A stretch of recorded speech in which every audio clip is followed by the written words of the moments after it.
Hey everybody, it's Jason with Parallel Reality coming back with you today with an article from Red State dated November 10th, and you're going to get a few videos of this sort of flavor over the next couple of days because it's kind of a big deal.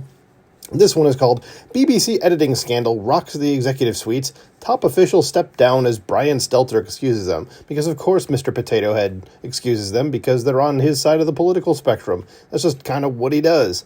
So, in case you hadn't heard about this, let's just get right into it because, again, it's kind of a bad thing. It says, last week, some troubling, albeit surprising, revelations came out of the BBC realm. Reports showed that a film made a year ago at the British news outlet had completely contorted a speech that President Donald Trump gave on January 6, 2021. What has been surprising is that this has led to accountability as a pair of BBC's senior staffers resigned Sunday over this scandal. And from the time you're listening to this, it would have been the past Sunday, but the Sunday beforehand. So I'm about a week and a half behind, or at least the video coming out is a week and a half behind when this actually happened. But still, they resigned, which, good. It says Director General Tim Davie and News Chief Deborah Turnus each turned their resignations over the flaps concerning a documentary the outlet put out last fall, which presented manipulated audio of Trump's speech to make him appear as if he had commanded the crowd to conduct the riot on the Capitol that fateful day. And I was just thinking, that's why I stopped here, about, it's funny that you see like mistakes like this have happened in, U.S. broadcasters, like 60 Minutes with their Kamala interview, and yet nobody stepped down.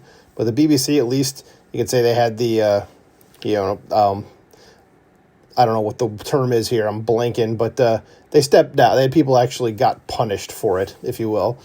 It says a BBC documentary, Trump, A Second Chance, was released just ahead of the general elections, a clear effort to influence the vote, and the egregious manner in which the network contorted Trump's words exploded on the newscape last week. The attempt to paint him as culpable in the attacks that played out later that day was blatant, and we already knew at this point that he didn't. I mean, this is something that we've known for a few years at this point, so the fact that this was coming out before last year's election, it's like, well, guys, we already kind of know this. Like, why are you even putting this out? It says the BBC had cut together disparate portions of Trump's speech and masked the editing with a video cutaway as his words were played out. In it, they presented Trump urging people to back the Republicans in the Capitol. Then their editing included an unrelated section of the speech as saying that his supporters need to fight like hell, making it appear he was provoking the violence that day. And I can't remember where I saw it, but someone actually played all the, and they did it in a fast forward in their video, but they played the speech from when he said the first thing to when the second thing happened, and it was something like 52 minutes apart from each other. So they literally cut out nearly an hour of his speech to make this edit like that, where he didn't say anything of the sort. So now it sounds like he's trying to invoke violence, which again, we know wasn't true. It says, notably, the outlet chose to omit the portion where Trump urged peace. And again, it's part of that 52 minutes that they removed. It says, I know that everyone here will just soon be marching over to the Capitol building to peacefully and patriotically make your voices heard. President Trump has sent a legal note to the network calling for a retraction and restitution. It says the edited segment, though put out 1 year ago, gained notice when it was exposed fully by the Daily Telegraph that an internal review of the broadcast was made, as well as concerning other instances of lapses in journalism ethics, which the BBC seems to have a real lot of. See the war in Gaza, for example. It says this review was sent to top executives at the BBC, and after an initial report on the editing in this documentary, the Telegraph published the contents of that memorandum. Upon her departure, Turnus took on the accountability, but then attempted to deflect accusations of partisan operations at the BBC. And I'm not sure I know anybody that is in England that of the people that I listen to who has said that the BBC is not partisan. They all say it is, and overwhelmingly so. It says our journalists are hardworking people who strive for impartiality, which is BS, and I will stand by their journalism. There is no institutional bias. Again, BS. Mistakes are made, but there's no institutional bias. So, yeah, that's obviously a lie. It says this reframing of the effort has also been seen stateside as none other than Brian Stelter, he of CNN, and he of just everything Democrats is good and everything Republicans is bad. He weighed in on the weekend's developments. Instead of looking critically at the actions that have ensnared these top-rung executives, Stelter tried to recast the editing as a mere error that somehow flummoxed those putting together this documentary, timed to be released just days ahead of the election. And here's an embedded tweet from Brian Stelter, and it says, in a vacuum, a more than a year-old editing misstep by unnamed producers would not cause the very top heads of the BBC to roll. Well, the thing is, none of that, what he says, is true. And if you don't know who Brian Stelter is, just telling you that he is not someone that you should give any credence to at all. He's known for being a massive propagandist for left-wingers. So like I said, he's going to do anything that Republicans or people on the right say is bad, and everything left-wingers or Democrats say is good. And it doesn't matter what it is. He will defend anything the left does.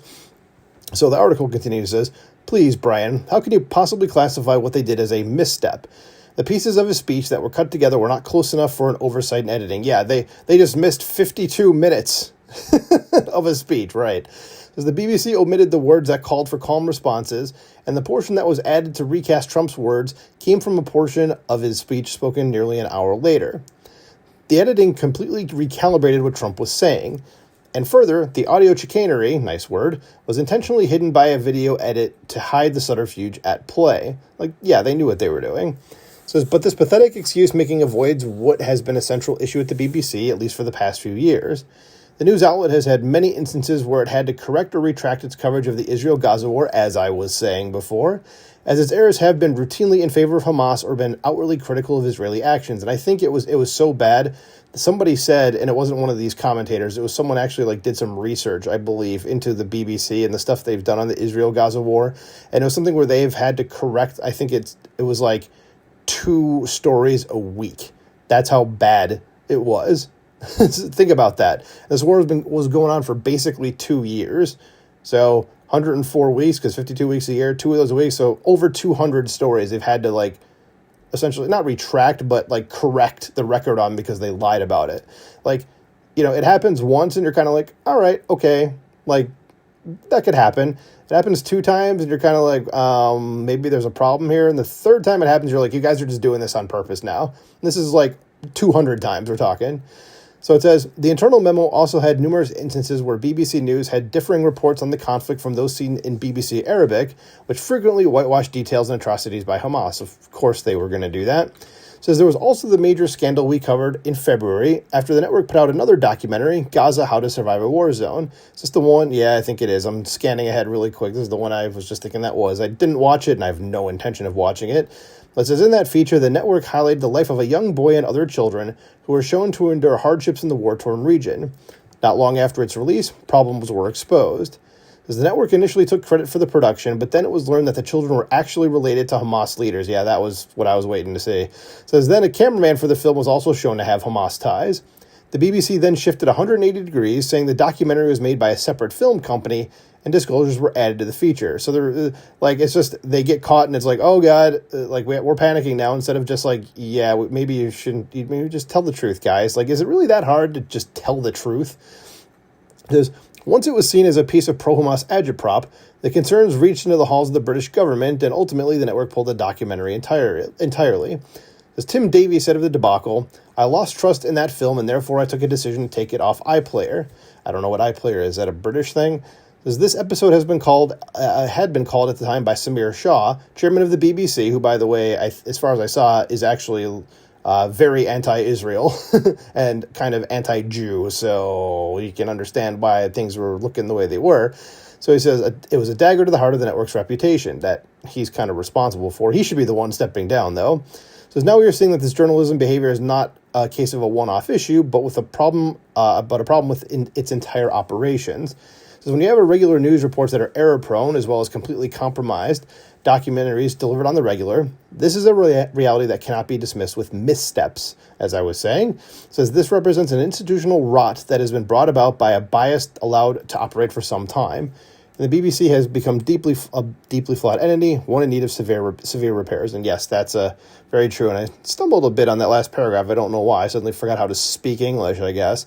But this is just the start. I know, like I said at the beginning, I have a couple days more of articles related to this.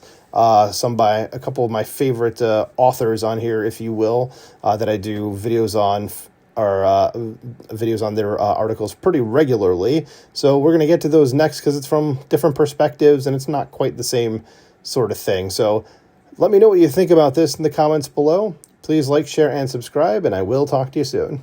Bye.